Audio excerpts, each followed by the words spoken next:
নমস্কার বন্ধু। Malay Mukhopadhyay, confederation of state government employees. আজ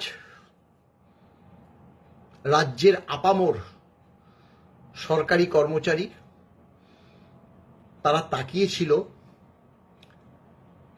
যে আজ মন্ত্রিসভার বৈঠক পরবর্তী বকেয়া ডিএ এবং বেতন কমিশন নিয়ে সরকার কি সিদ্ধান্ত নিয়েছে বা নিতে চলেছে সেটা আমরা জানতে পারব। কিন্তু আমরা হতাশ, মারাত্মকভাবেই হতাশ। যদি বলি মিথ্যা প্রতিশ্রুতি দিয়ে বর্তমান সরকার কর্মচারীদের ভোট নিজের ঝুলিতে ভরেছে, সেটা তো ভুল বলা হবে না। কি বলেছিল? প্রধানমন্ত্রী থেকে স্বরাষ্ট্রমন্ত্রী হয়ে বর্তমান মুখ্যমন্ত্রী ৪৫ দিনের মধ্যে ডিএ এবং বেতন কমিশন লাগু করা হবে বলেছিল তো। আরে আমরা জানি বেতন কমিশন ৪৫ দিনের মধ্যে লাগু হয় না। সেটা শুধু বলিনি, সোশ্যাল মিডিয়াতে প্রচারও করেছি। কিন্তু এক শ্রেণীর কর্মচারী তারা আমাদেরকে বিশেষজ্ঞ বলছে, না ৪৫ দিনের মধ্যেই হবে। আপনারা জানেন না, জানি না। আজ তারা বুঝতে পারছে। যখন মাননীয় প্রধানমন্ত্রী এবং স্বরাষ্ট্রমন্ত্রী বলেছিল যে ৪৫-এর মধ্যে বেতন কমিশন লাগু হোগা, বেতন কমিশন গঠনের সিদ্ধান্ত আর লাগু হওয়া, এই দুটোর মধ্যে পার্থক্য আছে। তাহলে আজকে কি পেলাম আমরা? যে সপ্তম বেতন কমিশন গঠনের সিদ্ধান্ত নেওয়া হয়েছে। সিদ্ধান্ত নিলে নোটিফিকেশন জারি হবে, চেয়ারম্যান নিয়োগ করা হবে, মেম্বার নিয়োগ করা হবে, নির্দিষ্ট সময় দেওয়া হবে।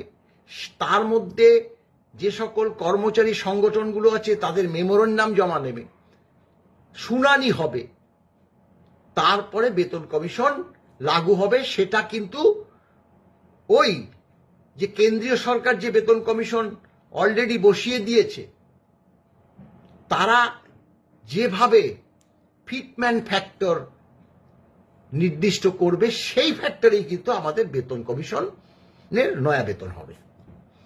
অর্থাৎ দেখুন, আপনারা নিজেরা একটুখানি বিগত যে বেতন কমিশনে কিভাবে হয়েছে, ধরুন ফোর্থ বেতন কমিশন থেকে ফিফথ বেতন কমিশনের যখন আমাদের নয়া বেতন সংশোধন হয়, 1.86 গুণিতক বেতন বৃদ্ধি হয়েছে। দেখুন আপনারা, তারপরে চতুর্থ থেকে যে পঞ্চম থেকে যে ষষ্ঠ বেতন কমিশন, সেটায় 2.56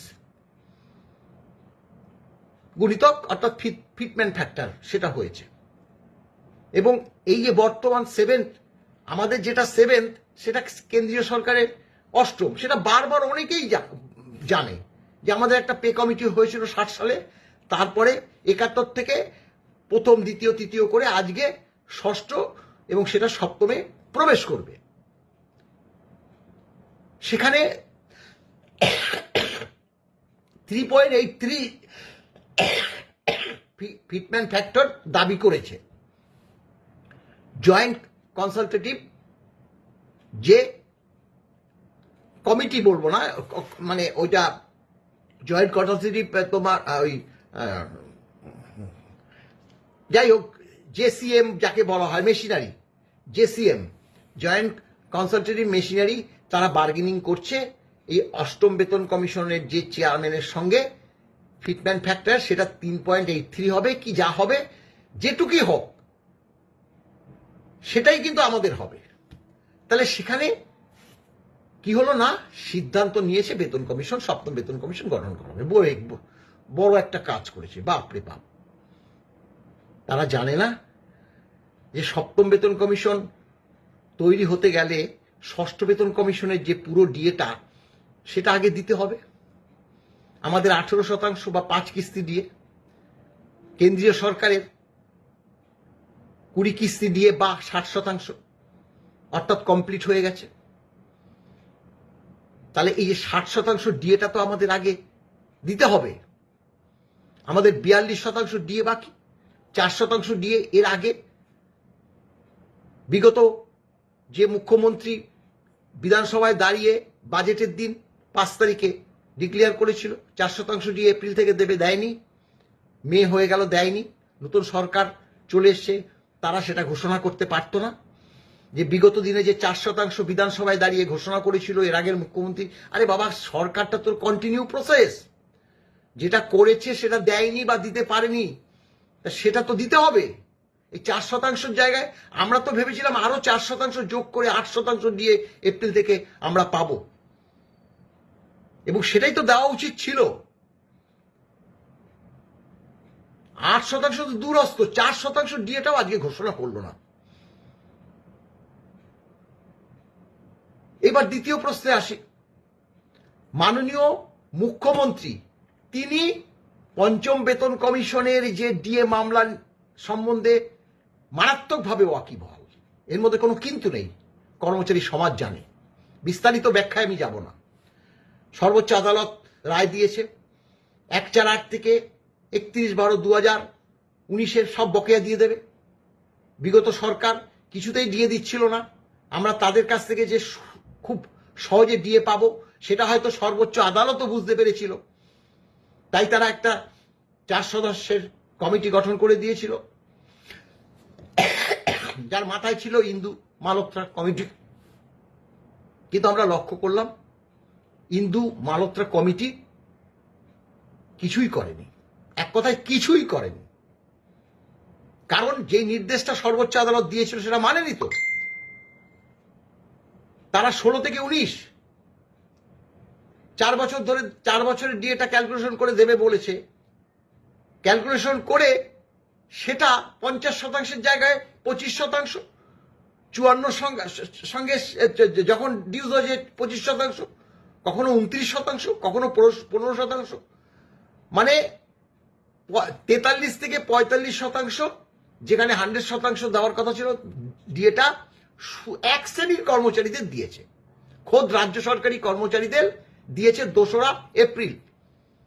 যারা অবসর নিয়েছে তাদের ট্রেজারিগুলিতে একটা ক্যালকুলেশন শিট পাঠিয়ে দিয়েছে, সেই মতো দিয়ে দিয়েছে, তাও নির্দিষ্ট নিয়ম মতো দেয়নি। অনেকে আমাদের কাছে প্রশ্ন করছে যে আমরা তো যেটা আপনারা বলে দিয়েছেন সেভাবে তো দেয়নি, আমরা তো স্বীকার করছি দেয়নি। গ্র্যান্টিন এইট, এই যে রোপা মেনে ডিএ মামলা, তাতে গ্র্যান্টিন এইট কর্মচারীরা পাবে। তাদের হিসেব নিকেশ করে নবান্নে পাঠিয়ে দিয়েছে অর্থ দপ্তরের কাছে, তাদেরও দেয়নি। যতটুকু দেখ আমরা যারা ট্রেজারি বা যারা এখনো চাকরিরত অবস্থায় আছে তারা যতটুকু পেয়েছি তারা তো বিন্দুমাত্র পায়নি। এটা দেখা উচিত ছিল, সেটা দেখাই হয়নি। এমনকি এই যে কলকাতায় বসবাসকারী অর্থাৎ কেএমসি এলাকায় যারা যে সকল সরকারি কর্মচারীরা বাস করছে অবসরপ্রাপ্ত, কারো 80, কারো 85, কারো 90, আমরা বারবার বলেছি, আমাদের কাছে ফোন করছে, মলয়বাবু আমরা কি ডিএটা পাবো না? না, অপদার্থ সরকার তো দিচ্ছে না, পাবেন কিভাবে? এই অপদার্থ সরকারের যে অর্থ সচিব ক্যালকুলেশন করে এখনো পর্যন্ত ব্যাংকগুলোকে পাঠায়নি, সেটা দেখবে না বর্তমান নয়া সরকার কেন পাঠায়নি?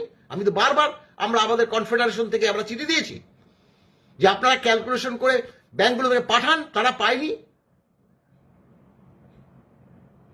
তাহলে আগে তো এগুলো দেখা উচিত। একটা বড় কাজ করেছে বর্তমান সরকার, বেতন কমিশন গঠনের সিদ্ধান্ত নিয়েছে। বয়ে গেছে বেতন কমিশন দিতেই হবে, বেতন কমিশন দিতে হবে। আমাদের যে নির্দিষ্ট সময় আমরা পাইনি, বাম আমলেও পাইনি, তৃণমূলের আমলেও পাইনি, বিজেপি সরকারের আমলেও পাবো না, আগের থেকেই বলে দিচ্ছি, পাবো না। নোশনাল এফেক্ট দেবে। ওই 1/1/26 কিন্তু বেতন কমিশন, আমাদের ষষ্ঠ বেতন কমিশন শেষ হয়ে গেছে, কেন্দ্রেরও কিন্তু সপ্তম বেতন কমিশন শেষ হয়ে যাবে। কি কেন্দ্র কিন্তু ওই 1/1/26 থেকেই পাবে, আমরা পাবো না। বর্তমান যে চরিত্র আমরা দেখলাম বর্তমান সরকারের, আমরাও পাবো না। সপ্তম বেতন কমিশন 1/1/26 থেকে পাবো না, আপনারা জেনে রাখুন। ওই নোশনাল এফেক্ট দিয়ে 2 বছর পরে হোক 3 বছর পরে হোক তখন থেকে দেবে। আর ফিটমেন্ট ফ্যাক্টরটা তো কেন্দ্র যেটা করে দেবে সেটাই দিতে হবে। এই বেতন কমিশনের মূল্য নেই, এই যে বেতন কমিশন গঠনের কোনো মূল্য নেই। তারা শুধু আমাদের ভাতাগুলো দেখবে। আমরা এইচআরে এর আগে 15 পেতাম, 12 করে দিয়েছে, আবার 15 করবে, দেখা যাক।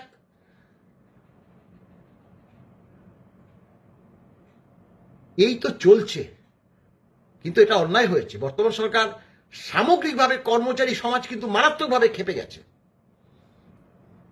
কারণ আপনারা মিথ্যে প্রতিশ্রুতি, হ্যাঁ বলবোই তো মিথ্যে প্রতিশ্রুতি দিয়েছে। কেন আপনারা আগে ষষ্ঠ বেতন কমিশনের ডিএটা দিলেন না?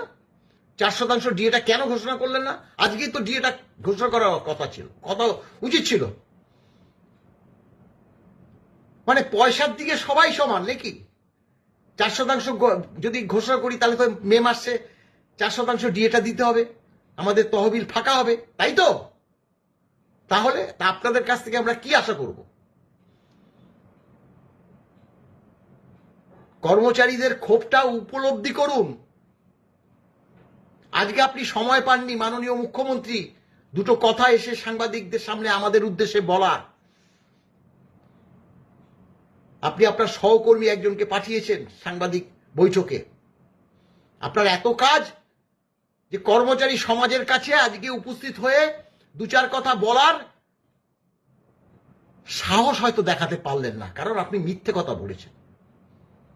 এখনো সময় আছে, অবিলম্বে পঞ্চম বেতন কমিশনের ডিএ মামলা ডিএ এবং ষষ্ঠ বেতন কমিশনের যে বকেয়া 42% ডিএ দেওয়ার ব্যবস্থা করুন। ভালো থাকবেন, নমস্কার।